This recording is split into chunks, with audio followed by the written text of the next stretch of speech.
All right, Donald Trump, banned from Colorado ballot in historic ruling by state Supreme Court. The Colorado Supreme Court, in a landmark decision, declared that Trump is disqualified from holding the office of president under Section 3 of the 14th Amendment, marking the first ever use of this provision to disqualify a president candidate. The ruling was made in a 4-3 decision by the court's justices, all of whom were appointed by by Democratic governors. Weird. The court overturned a district court judge's ruling that Trump incited an insurrection, but questioned whether the provision applied to the presidency. However, the Colorado Supreme Court disagreed, stating that President Trump asks us to hold that Section 3 disqualifies every oath-breaking insurrectionist except the most powerful one, and that is bars oath breakers from virtually every office, both state and federal, except the highest one in the land. Emily, thoughts on this? Quite simple. You don't have to like Trump to acknowledge how scary this is.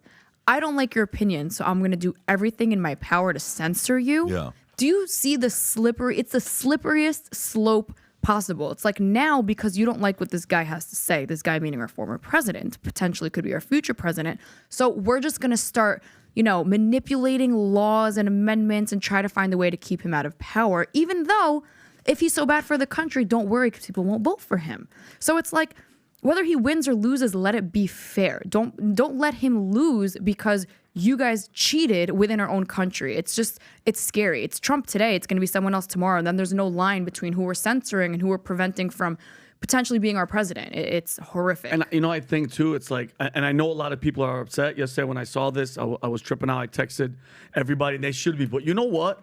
You know what you have to do? You have to tip your hats to the Democrats. I mean, these guys and girls play to win. And let me just break it down really fast. They tried cheating in 2016 with Russian collusion, right? Hillary, DNC, FBI. And for 4 years, we had to hear their bullshit. It didn't stick. So they cheated again in 2020. They used COVID to make people vote from home. Then they had the FBI at Twitter, 81 of them, suppressing stories. Hunter Biden, Joe Biden, his business dealings with China and Ukraine. Then, this is brilliant, January 6th happens. They know it's going to happen. The chief of police, Stephen Sun, said, we had death threats. We knew it was going to be bad. They ignored all of it, including Pelosi and Schumer. They let shit hit the fan. They had Capitol Police shooting rubber bullets. They made this violence happen, and then they went after everybody, and they're using it against Trump. Pat, say what you want about these guys. They don't play. They go for it. You got to tip your hat off to them. Imagine they put this much effort into actually fixing the country. Exactly. They don't have time for that. They just want the power. This thing is hanging by a thread. Let me tell you something about the Colorado State Supreme Court.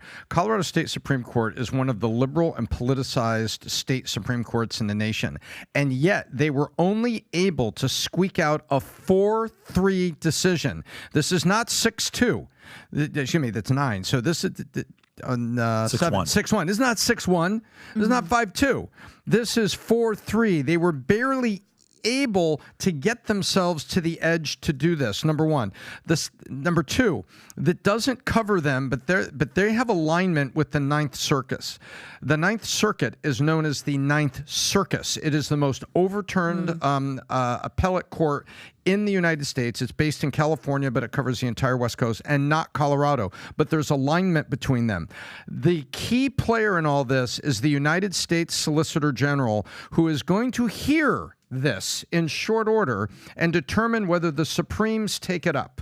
And I don't believe that this was anything other than the Democratic Party working with Colorado Supreme and trying to get this over the edge to get it, quote, out there. I believe that's what's happening here. And I believe if this goes to U.S. Supreme, it dies it dies by a wider margin. Yeah. By the way, fully agree with you, Tom. At the end of the day, this is going to go to the Supreme Court where there's a 6-3 Republican majority over there. I mean, look, whether you're a fan of Trump or not a fan of Trump, at the end of the day, this should be sort of shocking to see that you can eliminate someone from a ballot. By the way, this affects the primary, which I think in Colorado is in March, I want to say. March.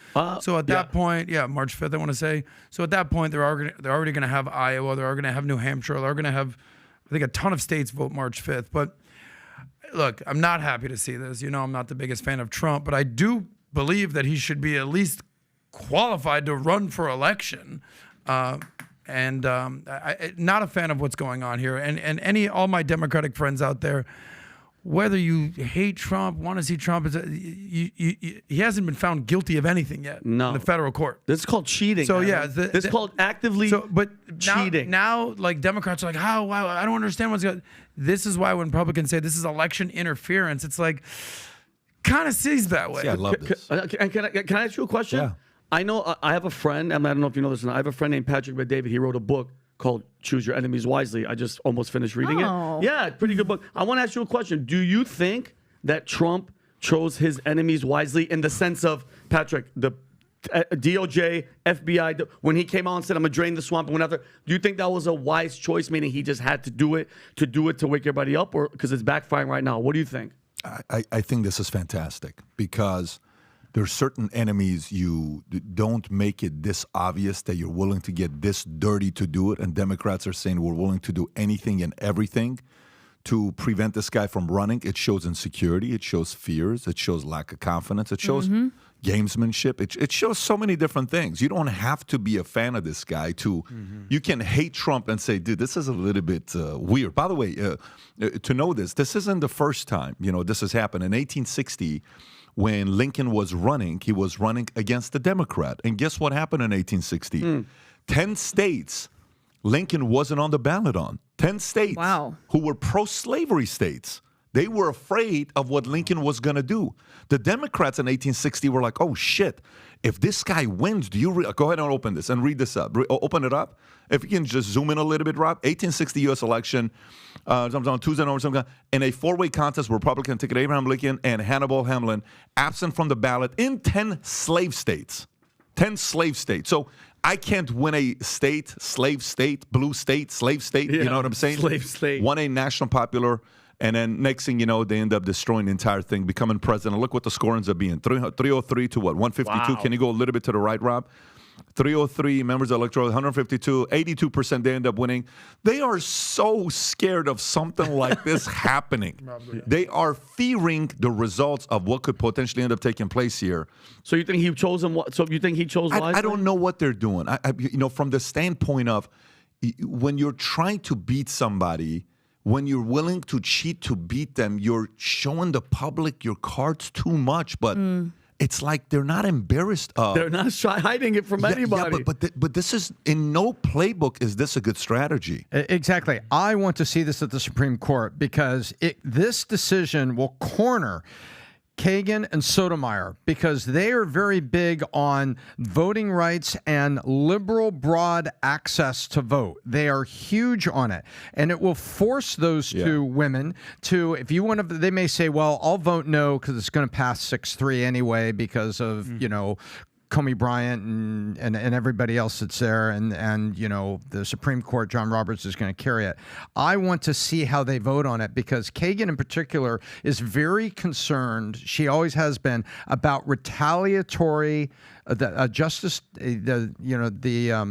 Retaliatory justice. She's very concerned about that. She was really revved up about that on the Roe v. Wade decision that came out. I want to see it get to the Supremes because I bet that America will be surprised at what they see the vote. I think all they're doing is they're just strengthening Trump. The other side. I agree. But is it tactic? But do you think there's it's a tactic? Bigger, next 5 moves, Pat. There's a bigger game that gets played. But do you think that's their tactic though? Because they have something bigger up their sleeve. I don't trust. Nah. They're relentless, bro. They don't stop at anything. You know what would be super interesting? What? Because even if he's not on the ballot, which I believe he will, because I believe the Supreme Court will overturn this, but let's just play this game. Go ahead. How crazy would it be if he's left off the ballot, and there'd have to be some grassroots campaign, but he wins by write-in votes. Oh, of course. I mean, you go to vote in the primary. All right, I got Christie, I got Haley, I got my guy Vivek, my guy, got DeSantis. I'm just gonna write in Trump. Imagine if. Oh wow. That they just wrote in Trump and Harambe he still did it. He could do it. won. Yeah, exactly. Right. So don't rule that out. Like,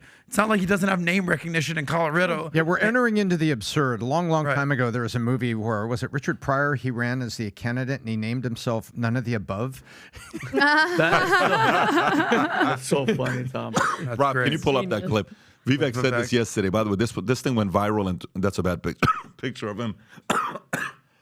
Drink some This energy thing went drink. viral. Yeah, it will. Where is I know he? you're This getting thing went a tour viral bus. That's a tour bus. yesterday, but watch what tour Vivek bus, had to yeah. say. Go ahead. They have just tried to bar President Trump from the Colorado ballot using an unconstitutional maneuver that is a bastardization of the 14th Amendment to our U.S. Constitution. This was a provision, Section 3, that was designed to bar Confederate members, people who switched to the Confederacy, from actually being able to serve. That's very different than what's at issue here, to say the least. This is a hollowed out husk of what the country was built on. The basic principle that we, the people, select our leadership, not the unelected elite class in the back of palace halls. That's old world Europe, not the United States. That's why I'm making a pledge today that I will withdraw. I pledge to withdraw from the Colorado GOP primary ballot unless and until Trump's name is restored. And I demand that Ron DeSantis and Chris Christie and Nikki Haley do the same thing, or else these Republicans better are simply strategist than the other guys. complicit in this unconstitutional attack on the way we conduct our constitutional republic. I refuse to be complicit in that. I think what they're doing is wrong, and I think it's up to Republicans to step up and stand up with a spine for our country's future. That's really what's at stake, whether we, the people, actually have a say in deciding who leads this country. Yes, it would be easier for other Republicans like me who are running in this race to say, hey, if Trump is sidelined, there's our opportunity. No doubt other candidates are probably privately celebrating with their corporate sponsors. That's not the right thing to do.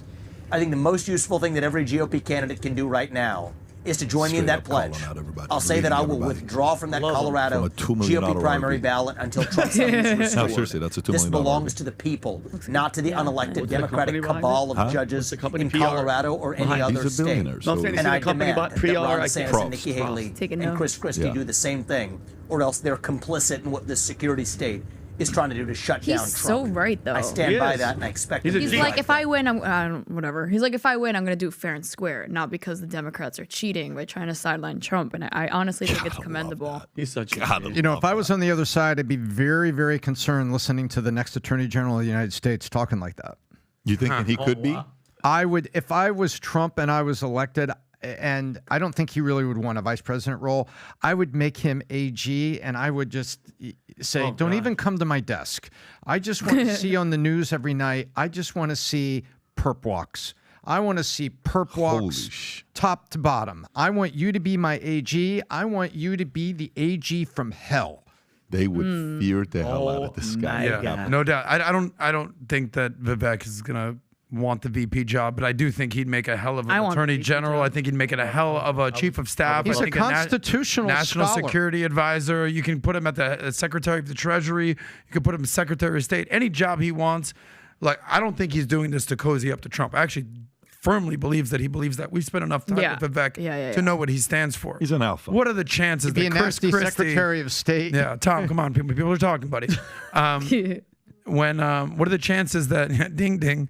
What are the chances that Chris Christie withdraws from the ballot? Hell no. What are the chances that Ron DeSantis does it? What are the Maybe chances if he's that? hungry. No. There you go, Tom. But there you go. The Tom. reality is he's one step ahead of all these guys, and you're looking at what I think is the future of the Republican Party after whatever happens with Trump in 2028.